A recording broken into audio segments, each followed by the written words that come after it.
नमस्कार छपरा, इस वक्त आप सुन रहे हैं रेडियो मयूर 90.8 FM। सुने अपने दिल की आवाज। एंड दिस इज आरजे अभिनंदन। आप सभी के बीच में एक बार फिर से एक नए खास प्रोग्राम के साथ मौजूद हूँ। छपरा, जैसा कि आप सभी जानते हैं, हम अलग अलग रेडियो प्रोग्राम के साथ आप सभी के बीच हमेशा से जागरूकता का संदेश पहुंचाते आ रहे हैं। और इसी कड़ी में आज एक बार फिर से मैं कुछ नए प्रोग्राम के साथ मौजूद हूँ। छपरा, इस नए प्रोग्राम में हम लोग उन लोगों से बात करने वाले हैं जो इस कोरोना काल में, इस वैश्विक महामारी में अपनी चिंता किए बगैर हमेशा से लोगों की सेवा के लिए तत्पर रहे हैं। निस्वार्थ भाव से वो हमेशा लोगों के बीच रहें, चाहे वो खाना खिलाना हो, चाहे ब्लड डोनेशन हो या फिर अलग अलग कार्य हो, वो हमेशा लोगों के साथ रहें। लोगों की जिंदगी बचाने में उन्होंने अहम योगदान दिया। और छपरा, आपको बता दूं, हमारे इस खास प्रोग्राम का नाम है ऐ दिल तू जी जमाने के लिए, कहानियां उनकी जो दूसरों के लिए जीते हैं। अपने लिए जिए तो क्या जिए, अपने लिए जिए तो क्या जिए, तू जिए दिल जमाने के लिए, अपने लिए। छपरा, आज हमारे इस खास प्रोग्राम में बातचीत के लिए मौजूद हैं रोटरी क्लब ऑफ छपरा की तरफ से प्रेसिडेंट पुनीतेश्वर पुनीत। आइए सुनते हैं ये खास बातचीत। स्वागत सर आपका हमारे इस खास प्रोग्राम। बहुत बहुत धन्यवाद आपको अभिनंदन। पुनीत सर, सबसे पहले तो आप बताइए कि कैसे हैं आप? बहुत अच्छे हैं और मालिक का कृपा है। छपरा शहर भी कहीं ना कहीं कोरोना काल में काफी नाजुक स्थिति रही। शहर में भी कई सारे लोगों का मरना और कई सारे लोग पॉजिटिव भी हुए। तो कोरोना काल इन 2-3 महीनों में आपने किस तरीके से ऑब्जर्वेशन किया और क्या कुछ कहिएगा इस पर? कोरोना काल जो रहा, जो वैश्विक महामारी रही, तो इसमें हर तबके के लोग परेशान रहे। विशेषकर वो लोगों का हम लोगों ने विशेष ध्यान दिया जो रोज कमाते हैं और खाते हैं। जैसे रिक्शा वाले हैं, जो छपरा में जो स्टेशन, हर स्टेशन रोड पे और चौक चौराहे पे बैठते हैं मोची, तो उन लोगों का हम लोगों ने विशेष ख्याल रखा। और मैं उस पे आने ही वाला था सर, क्योंकि मैं जानना चाहूंगा कि आपकी टीम कैसे कार्य करती है और इन 2-3 महीनों में, जो कि हम लोग का मुख्य उद्देश्य कोरोना काल पे ही है, कि कैसे आपकी टीम ने कोरोना काल में काम किया। और रोटरी क्लब ऑफ छपरा मुझे लगता है कि कई सालों से लगातार काम कर रही है। ये कोरोना तो पिछले 2 साल से हमारे कहीं ना कहीं देश और छपरा शहर में, बट आपका काम हमेशा से अच्छा रहा है। एंड इन 2 महीनों में आपके क्लब की तरफ से किस तरीके से कार्य? इन 2 महीनों में हम लोगों ने सबसे पहले तो एक जागरूकता रथ निकाला था। अच्छा। टीका आप अवश्य लें, मास्क लगाएं, 2 गज की दूरी, मास्क है जरूरी।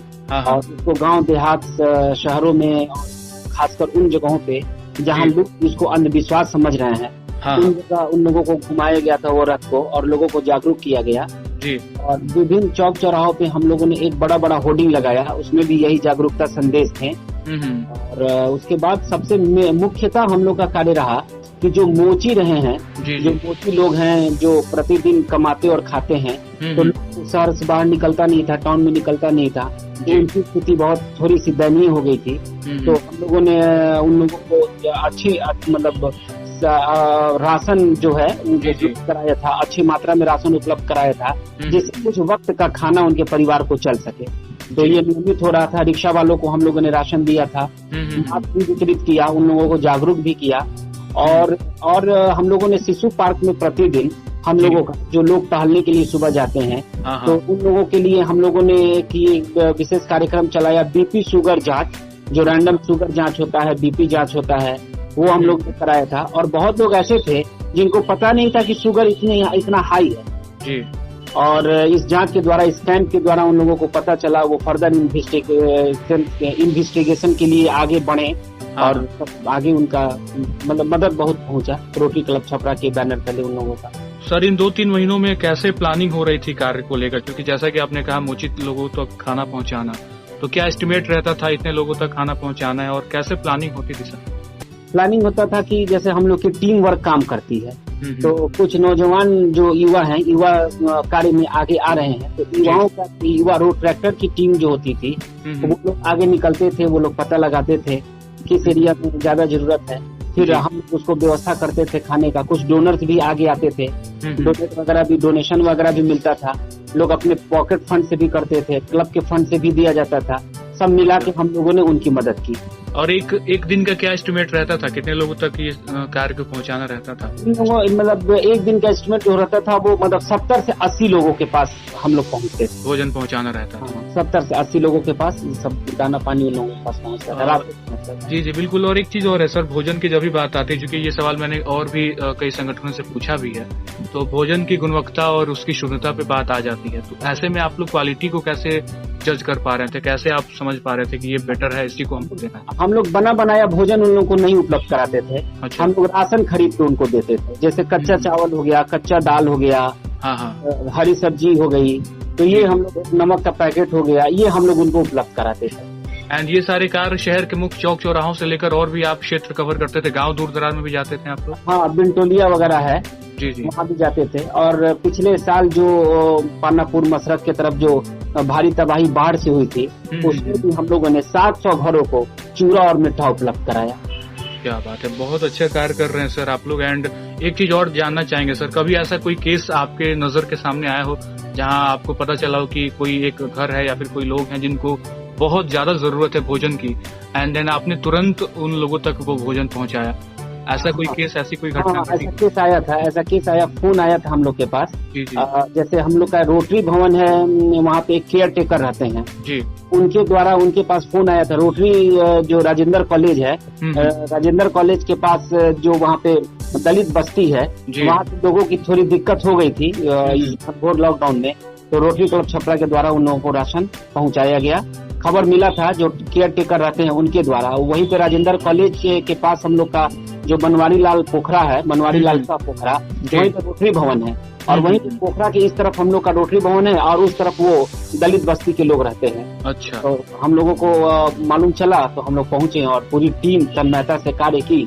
उन लोगों हम लोगों ने करीब 10 से 15 दिन का राशन, चावल और दाल और आलू, ये खरीद के हम लोगों ने उनको हर घर को, करीब 17 घर है, 17 घरों में हम लोगों ने उपलब्ध कराया था। बहुत खूबसूरत सर। पर्सनली कैसा लगता है सर इन सारे कार्य को करके, आप कैसा फील कर पाते हैं लोगों से?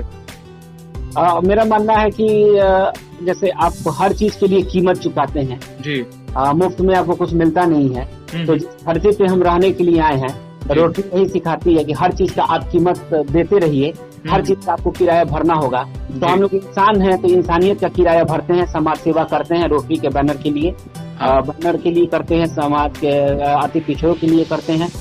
और हम लोग का एक और प्रोजेक्ट चलता है जिसका नाम है गिफ्ट ऑफ लाइफ।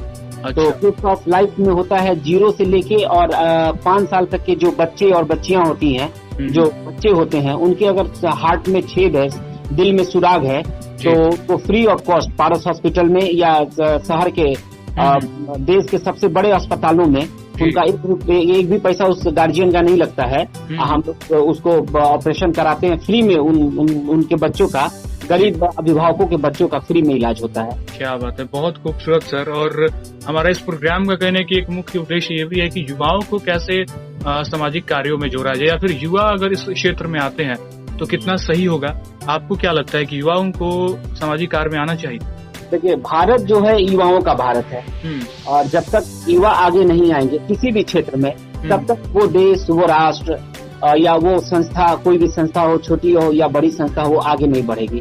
अनुभवी लोगों का अनुभव हमें प्राप्त करना है, युवाओं का साथ सबको चाहिए, युवाओं का साथ लेके आगे बढ़ना है। और युवा कैसे साथ आएंगे, इसके लिए मेरा एक उद्देश्य है कि बहुत सारे लोग ऐसे कार्य करते हैं जो समाज तक नहीं पहुंच पाता है। बहुत लोगों का मानना होता है कि कार्य कीजिए लेकिन लोगों को बताइए नहीं। लेकिन मेरा यहाँ अनुरोध है सभी से कि जो भी आप कार्य करते हैं, सोशल सर्विस करते हैं, समाज सेवा का कार्य करते हैं, तो आप लोगों में बताइए। इससे होता क्या है कि आप मीडिया के माध्यम से,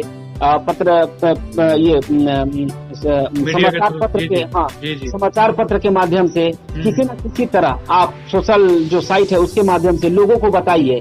इससे होता है कि देखकर, समझकर, प्रेरणा लेकर और सारे युवा और सारे लोग आगे आते हैं, जिससे समाज के हर वर्ग का कल्याण हो सकता है। तो सर, अगर हम लोग युवाओं पे बात कर रहे हैं, तो युवाओं को इस कार्य क्षेत्र से कैसे जोड़ा जाए, उनके अंदर वो क्या चीजें डाली जाए, उनको कैसे मोटिवेट किया जाए कि आप लोगों को इस क्षेत्र में आना चाहिए, इस पे आपकी क्या राय है? सबसे पहले तो युवाओं को ये बताना होगा कि जो लोग हैं, हमारे जो आसपास के लोग हैं, वो हमारे ही परिवार का, हमारे ही समाज का एक अभिन्न अंग है। इनके बिना हम नहीं रह सकते हैं जी। ये भी हमारे बिना नहीं रह सकते हैं। इनकी जरूरत, जब हमारी जरूरत पड़ती है तो ये रहते हैं, इनकी जरूरत पड़ती है तो हम रहते हैं। थोड़ा सा भी अगर आप सोचिए कि अगर रिक्शा नहीं चले तो कितने लोगों को दिक्कत होगी आने और जाने में, ऑटो अगर नहीं चले तो कितने लोगों की होगा आने जाने में। तो ये युवाओं को बताना है कि ये हमारे अभिन्न अंग है, ये हमारे एकदम हेल्पर हैं, हमारे मददगार हैं और हम इनकी मददगार हैं। अगर कुछ चीजें अन्यथा ऐसा भी खरीद लिया करो जहां आपकी जरूरत नहीं हो, युवाओं को ये बताना है। बहुत सारे छोटे बच्चे जो हैं बैलून लेके बैठे रहते हैं, 5 रुपए का बैलून अगर हमें खरीद लेने में अगर उनको खुशी मिल जाती है, ये युवाओं को बताना है। युवाओं को ये बताना है कि अगर कहीं तुम किसी वृद्ध रिक्शा वाले को देखो तो जरूर उसको कुछ पैसा दो, जरूर उसके साथ थोड़ा दूर का सफर तय करो, कुछ पैसा उसको दे दो, क्योंकि उसको वो जरूरत है तभी चला रहा है। अगर आप इग्नोर कर देंगे तो वो भरण पोषण वो अपने परिवार का नहीं कर पाएगा। बहुत सारी वृद्ध महिलाएं हैं, थोड़ा सब्जियां लेके बैठ जाती हैं, तो खरीदने में क्या हर्ज है, तो उसकी भी मदद हो जाती है। ये युवाओं को हमें बताना है। तो युवाओं को मोटिवेट करने का यही एक साधन मैं मानता हूँ। एक चीज और है सर, एक और पहलू को हम लोग थोड़ा सा टच करेंगे इस प्रोग्राम में। आपसे जानना चाहेंगे, क्योंकि आपने शहर को काफी करीब से देखा, आप प्रेसिडेंट पद पे हैं। छपरा शहर आज से 3-4 साल पहले कैसे कार्य समाज सेवा के हुआ करते थे, अभी छपरा में क्या बदलाव आप देख पाते हैं, तब के छपरा में और अब के छपरा में सामाजिक कार्यों के क्षेत्र में क्या अंतर आप देख पा रहे हैं? पर्सनली आप कैसा देख पा रहे हैं? जैसे जैसे वैज्ञानिक तौर तरीके से हम जुड़ रहे हैं, हर चीज हमारे लिए मतलब साधन हो जा रहा है। जी। पहले के छपरा में होता क्या था कि जिसको हम जानते थे उसी तक मदद कर पाते थे जी। लेकिन अब ऐसा है कि हम लोग ऐसे टेक्नोलॉजी से जुड़े हुए हैं कि कहीं कुछ होता है तो तुरंत हमें पता चल जाता है और हम तुरंत मदद के लिए पहुंच पाते हैं। पहले के छपरा में अगर किसी को मदद पहुंचती थी तो 2 से 4 रोज लेट पहुंचती थी, देर से पहुंचता था, जिससे होनी और अनहोनी की जो भी घटनाएं होती है वो घट जाती है। लेकिन अगर किसी को ब्लड की जरूरत है, मोबाइल और ऐप के माध्यम से पता चल जा रहा है तो तुरंत हम लोग वहाँ पहुँचते हैं और तुरंत मदद करते हैं। तो ये वैज्ञानिक युग का कमाल है और हमें इसका पूर्णतः उपयोग करना चाहिए। बिल्कुल सही कहा आपने, और कहीं ना कहीं मुझे लगता है कि आपने भी इस चीज को देखा होगा। छपरा शहर में संगठन जो है वो काफी ज्यादा है और लगातार वो लोग कार्य भी कर रहे हैं, और पिछले 2-3 महीने में लगातार कार्य हुआ भी, आपने पर्सनली भी देखा होगा। आपकी टीम भी बहुत अच्छा कार्य कर रही है। आपने अभी कहा था कि भोजन वगैरह और डॉक्टर की जो भी कमियां थी वो आपकी टीम की तरफ से पूरी की गई। आगे आपकी टीम की तरफ से और हम लोग किस तरीके के कार्य देख पाएंगे, या फिर और भी किस तरीके से कार्य आप करेंगे आगे चल के? अभी जो हमारी टीम का निर्णय लिया गया है, बहुत सारी जगहों में हम लोगों का ये शेड नहीं है। जैसे धूप में यात्रियों को खड़ा होना पड़ता है, धूप में यात्री खड़ा होते हैं। तो अब जो मतलब टीम वर्क जो होगा, अब हम लोग का मुख्यतः उद्देश्य जो है, गोल है पेड़ पौधा लगाना।